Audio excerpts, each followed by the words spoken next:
आम धरी नहीं विभाषा हूँ डायलेक्ट विभाषा विशेष भाषा ही पारे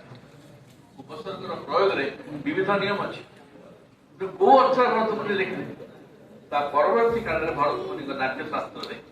उल्लेख अच्छी कौ भाषा नाटक काव्यर प्रयोग हो पारे प्रथम क्वालिफिकेशन होची से भाषा एक संचरणशील भाषा है भाषा गोटे विवर्तनशील भाषा है से भाषा रे नाट्यकीयता सहित कल्पना को उड़ाण देवार सामर्थ्य थिबा दरकार एवं से भाषा अंत नवरस भितर कौन रस को व्यक्त कर पश्चात्पद होता ये सबजाक गुण थे ही गोटे विशेष भाषा विभाषा बा काव्य भाषा बा नाटक भाषा हुए ओडिया पंचम शताब्दी ख्रीष्टपूर्व कालू गोटे नाटक और काव्यर योग्य भाषा भाव में